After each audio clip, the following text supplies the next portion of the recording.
Assalamualaikum warahmatullahi wabarakatuh. Baik, pada kesempatan kali ini saya akan membahas mengenai bagaimana menentukan judul dalam karya tulis ilmiah. Banyak pertanyaan yang masuk kepada saya terkait dengan cara menentukan judul karya tulis ilmiah, masih bingung bagaimana memilih topik untuk penulisan karya tulis ilmiah. Memang di kelas 8 ini kalian sedang belajar menulis karya tulis ilmiah, karena di kelas 7 waktu itu kita sudah belajar bagaimana menulis buku fiksi ya, cerita fantasi, dan sekarang bagaimana kita menulis hal-hal yang sifatnya non-fiksi yaitu karya tulis ilmiah.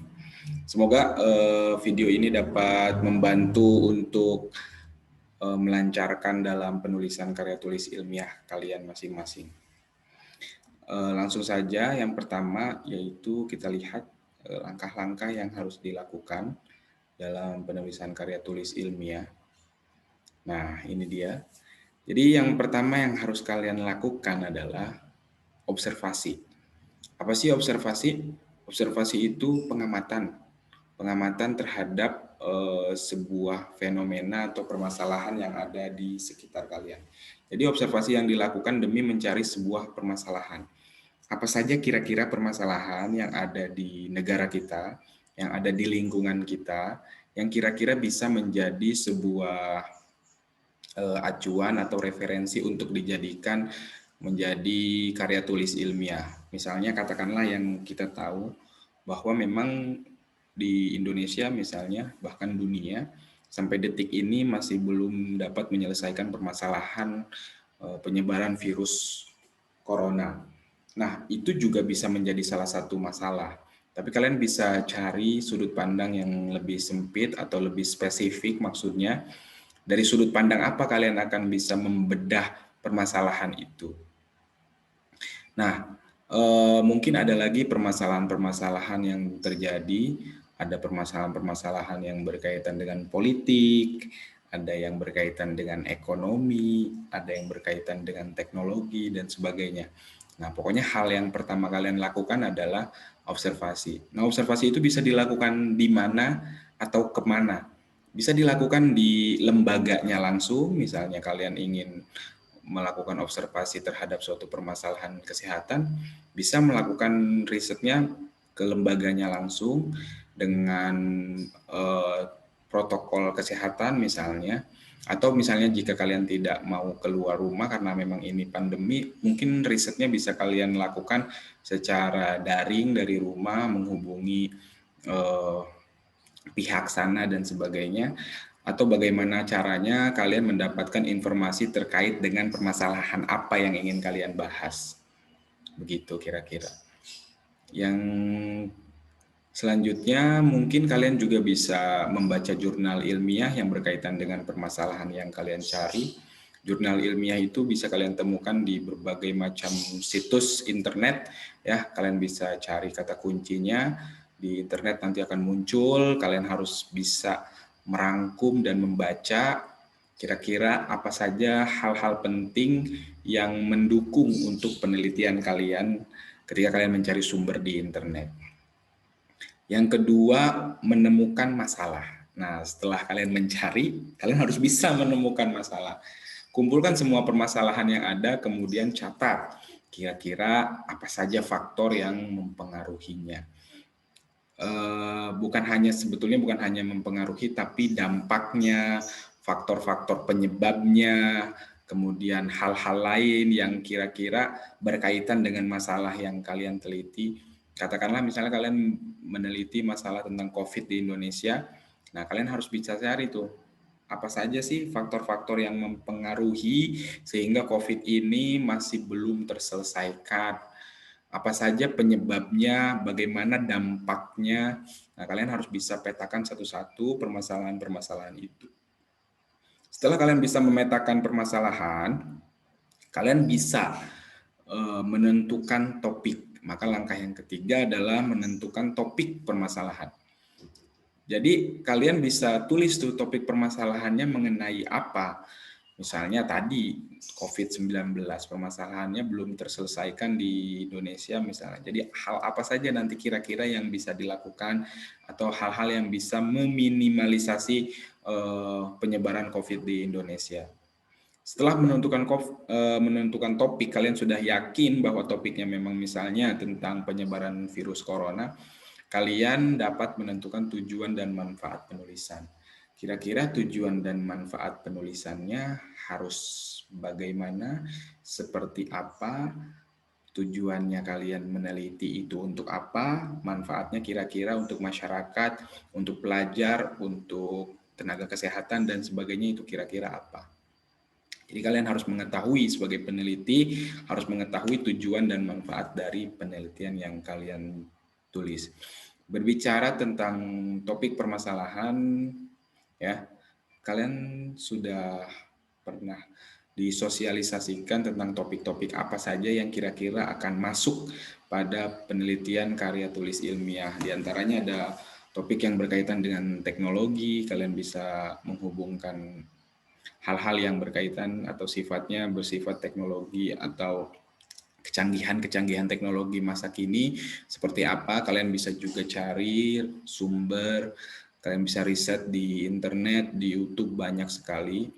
Kemudian bisa berkaitan dengan psikologis, bisa berkaitan dengan sosial, sosiologi, berkaitan dengan sastra dan bahasa, atau bahkan berkaitan dengan seni, dengan sains, itu juga banyak masalah-masalah yang bisa ditemukan di sana. Nah, untuk lebih jelasnya saya akan menjelaskan bagaimana nanti kalian bisa membuat judul. Jadi setelah langkah-langkah ini kalian lakukan secara terstruktur dan sistematis, kalian dapat melakukan penulisan judul atau membuat judul karya tulis ilmiah. Jadi judul itu sifatnya langsung. Maksud dari langsung itu dia ditulis secara langsung pada inti permasalahan tanpa bertele-tele. Maksudnya judul ini harus terpampang jelas gitu ya, tanpa bertele-tele, menggunakan bahasa yang katakanlah dia tidak efektif gitu. Maka judul ini harus ditulis secara langsung. Dan judul itu bukan sifatnya ini ya, bukan sifatnya pertanyaan gitu misalnya, atau misalnya perintah, karena memang judul karya tulis ilmiah tidak seperti itu. Dia sifatnya informatif ya.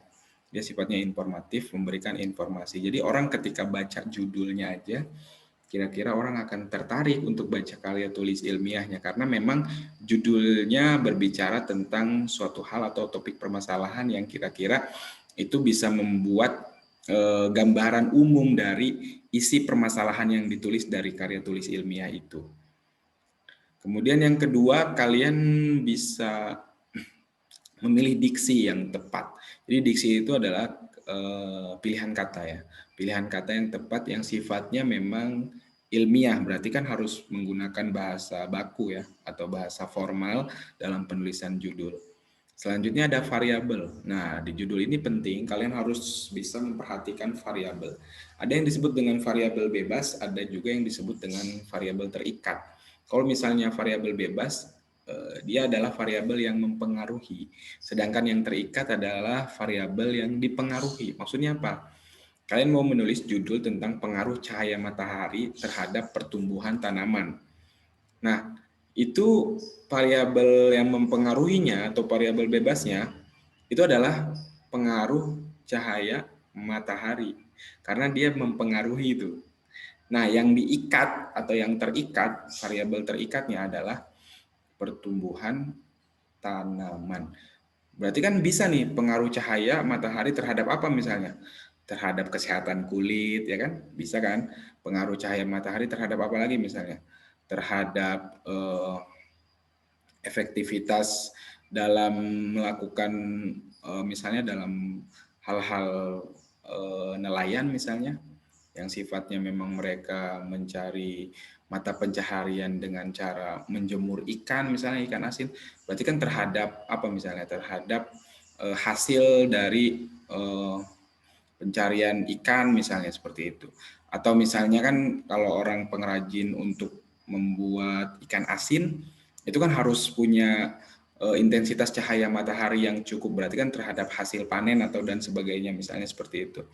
Maka pengaruh cahaya itu sebagai pengaruh cahaya matahari, maksudnya sebagai variabel yang bebas. Maka dia terserah dia mau mengikatkannya kemana si penulisnya. Salah satunya tadi terhadap pertumbuhan tanaman atau terhadap kesehatan kulit. Jadi itu yang dimaksud dengan variabel. Sekali lagi, variabel itu terbagi menjadi dua, ada variabel bebas dan variabel terikat. Kalau variabel bebas adalah variabel yang mempengaruhi, sedangkan variabel terikat adalah variabel yang dipengaruhi. Jadi nanti kalian bisa lihat contohnya, nanti akan saya beri di slide selanjutnya. Judul juga harus ideal, harus sesuai dengan apa yang digambarkan atau menggambarkan topik dari pembahasan. Jadi ketika seperti yang saya bilang tadi ya, ketika orang baca judulnya, dia sudah tergambar tuh, oh isinya kira-kira tentang ini, isinya kira-kira tentang itu. Kalau misalnya orang baca judul pengaruh cahaya matahari terhadap pertumbuhan tanaman, berarti kan kira-kira isi dari karya tulisnya kan berbicara tentang bagaimana cahaya matahari itu mempengaruhi tumbuhan kan, bagaimana dia bisa menjadi faktor untuk faktor-faktor yang mempengaruhi terhadap tumbuhan, yaitu tumbuhan-tumbuhan yang misalnya penelitian itu dilakukan pada salah satu jenis tumbuhan, kemudian tumbuhan itu bagaimana dia bisa menjadi tumbuhan yang subur, ataukah misalnya layu, atau misalnya kurang urus atau bagaimana, nanti kita bisa lihat tuh dari cara penelitian itu dilakukan. Jadi sekali lagi untuk membuat judul kalian harus bisa mencari judul-judul yang ideal, terus kemudian diperhatikan juga variabelnya, diperhatikan juga diksi, dan judul itu sifatnya bersifat langsung tanpa bentuk pertanyaan atau bentuk perintah. Seperti itu. Nah, ini adalah contoh judul karya tulis ilmiah.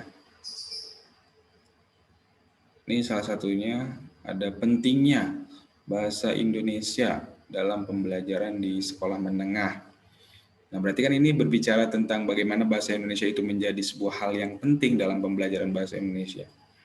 Selanjutnya, pembelajaran bahasa Indonesia di tingkat perguruan tinggi. Apa saja bentuknya, modelnya, dan sebagainya di perguruan tinggi itu harus belajar bahasa Indonesia yang seperti apa sih maksudnya gitu. Analisis unsur-unsur komunisme dalam novel ateis karya Ahdiat M. Mihraja. Jadi kalau ini sudah berkaitan dengan bahasa dan sastra ya, yang saya kasih contoh. Jadi dia melihat nanti unsur-unsur komunis apa saja yang ada pada novel karya Ahdiat itu. Kemudian deskripsi pemakaian bahasa dalam spanduk partai politik di Kabupaten Pandeglang. Nah, jadi bahasa dalam spanduk yang ada di sebuah kabupaten bisa diteliti juga ternyata. Analisis struktural genetik novel Pangeran Diponegoro. Nah, itu harus cari tuh teori tentang struktural genetik tuh maksudnya apa. Kemudian pemakaian bahasa sarkasme di media sosial. Nah, yang sifatnya sarkas-sarkas itu dalam media sosial itu seperti apa bentuknya diteliti sama kalian. Kemudian dimasukkan satu-satu apa saja kira-kira diksi yang berkaitan dengan sarkas.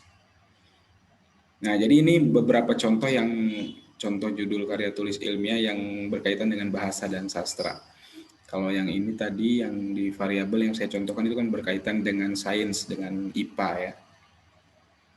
Nah, jadi kalian bisa mulai dari sekarang ya, mulai dari sekarang bisa mencari judul karya tulis ilmiah yang tepat untuk kalian, kira-kira apa nih yang sesuai dengan keinginan kalian. Oke, sekian dari saya. Oh ya, saya akan menjelaskan juga bagaimana nanti teknis pengajuan judul ya, pengajuan judul dan nama pembimbing.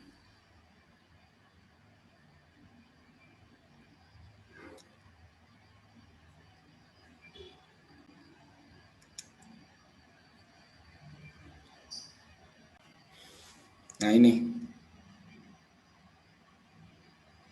ya. Jadi kalian tulis nama lengkap dulu di sini, nama lengkap kalian, kelasnya, nomor HP kalian, WA, alamat email, judul 1, judul 2, judul 3. Pembimbing 1, pembimbing 2, pembimbing 3. Maksudnya apa? Kalian kan diminta minimal menuliskan satu judul, ya, mengajukan satu judul, maksimal mengajukan 3 judul. Jadi kalian tulis judul pertama yang ingin kalian tulis apa, judul keduanya apa, judul ketiganya apa.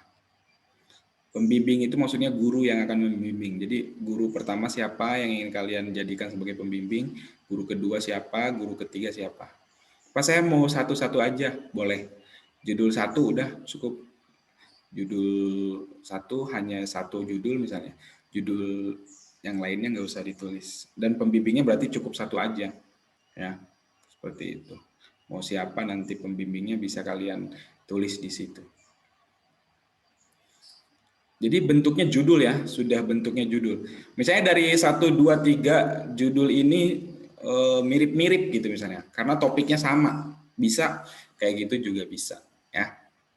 Atau misalnya dari 1, 2, 3 judul ini berbeda topik, masing-masing judul punya topik tersendiri, itu juga bisa gitu ya. Jadi bisa kalian pahami ya. Nanti dikirimkan paling lambat hari Rabu ya, tanggal sekarang Senin, Selasa, Rabu. Nah, berarti tanggal 25. Semangat semuanya, semoga bisa menjadi acuan ya untuk kalian menulis karya tulis ilmiah. Ini udah ada 12 respons. Oke, terima kasih. Sekian dari saya. Assalamualaikum warahmatullahi wabarakatuh.